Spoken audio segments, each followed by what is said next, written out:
Hello दोस्तों, हमारे YouTube channel में आप लोगों का स्वागत है। और चलिए आज आप लोगों के लिए बहुत ही बढ़िया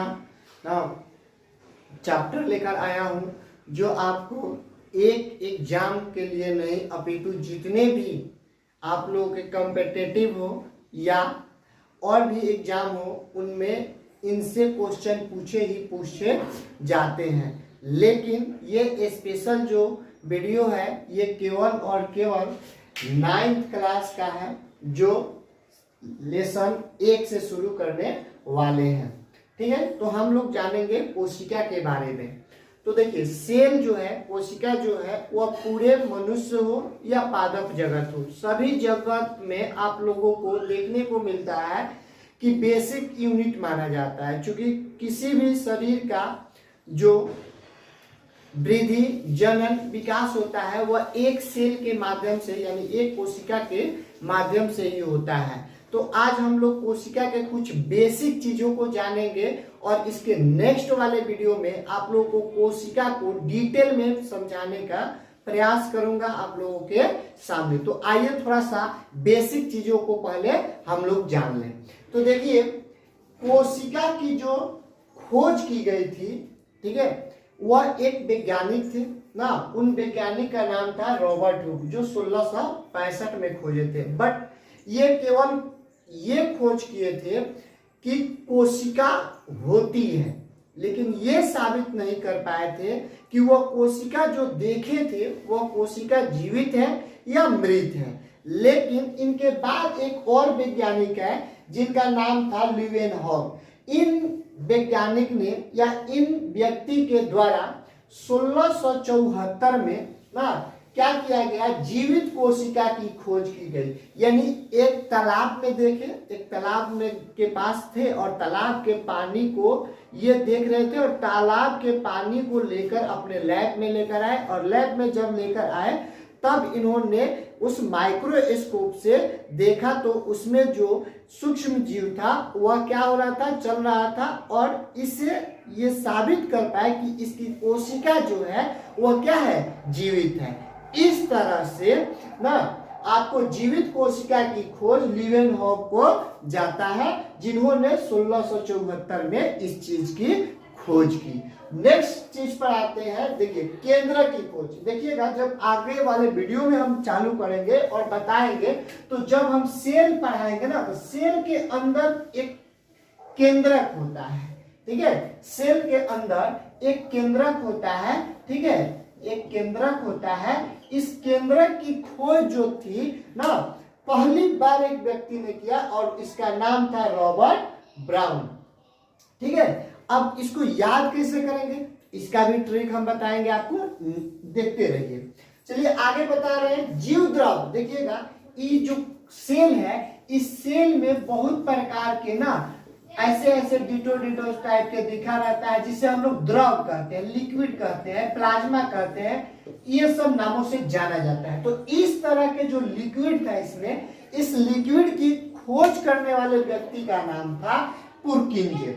ठीक है, और ये पुरकिंजे साहब ने इस लिक्विड जीव द्रव की खोज कब की, क्योंकि ये केंद्रक के अंदर होता है। अब जीव द्रव की क्या विशेषताएं हैं इसके बारे में हम आपको आगे वाले वीडियो में बनाएंगे।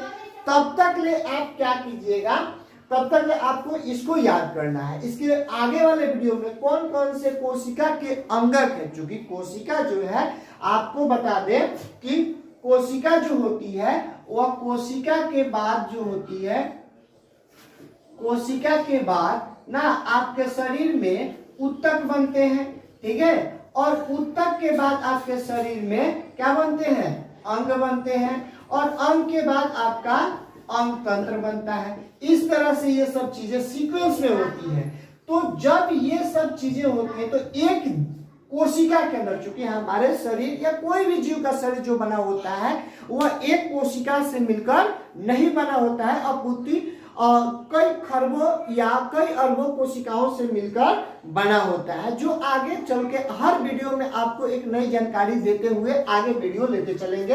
तो सबसे पहले इस लेसन में यानी 9th क्लास के लेसन 1 में आप लोगों को पढ़ना है केवल और केवल सेल। किस सेल की कोशिकाएं, मतलब किस सेल या किस तरह की कोशिकाएं या किस तरह की सेल जो कैसी होती है, इस सब के बारे में आप लोगों को हम जानकारी देते चलेंगे। फिर हम आगे बढ़ते हैं और देखते हैं कोशिका सिद्धांत। एक व्यक्ति लोग थे जिन्होंने कहा कि कोई भी जीव, चाहे वह पादप हो या आपका जंतु हो, वह तब भी जीवित रहेगा जब तक उसकी कोशिकाएं नहीं होगी। अतः इन लोगों ने एक सिद्धांत दिया और सिद्धांत था कोशिका सिद्धांत। एक व्यक्ति थे जिनका नाम था स्लाइडेन और दूसरे व्यक्ति का नाम था स्वान। तो स्लाइडेन जो थे वो वनस्पति शास्त्र के प्रोफेसर थे और स्वान जो थे वो जंतु शास्त्र के प्रोफेसर थे। इन दोनों ने मिलकर 1839 में कोशिका सिद्धांत दिया।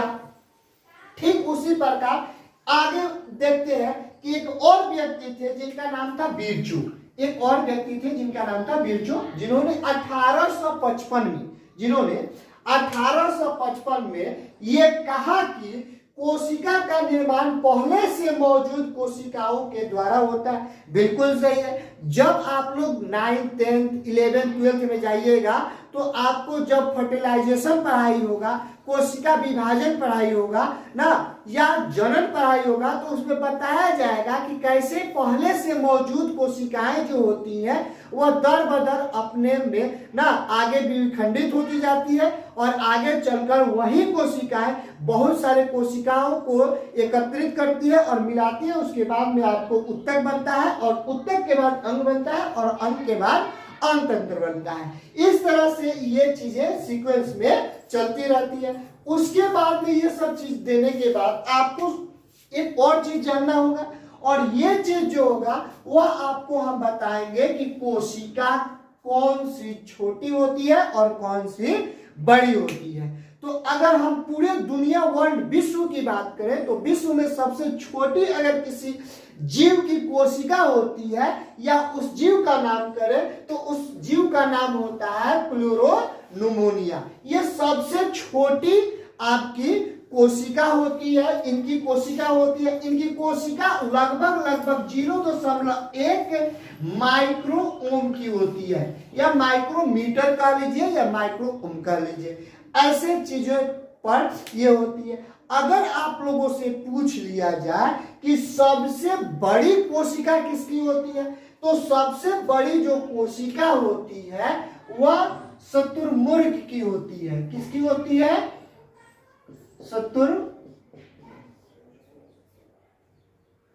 शुतुरमुर्ग की कोशिका होती है।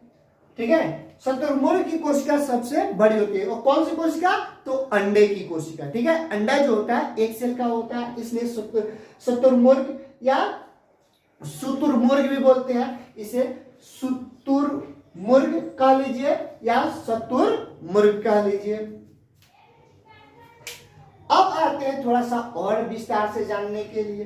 अब इन कोशिकाओं से क्या होता है कि कोई भी जीव का क्या होता है, निरंतर विकास होता रहता है और ये एक निश्चित अवधि तक ही वृद्धि कर सकते हैं।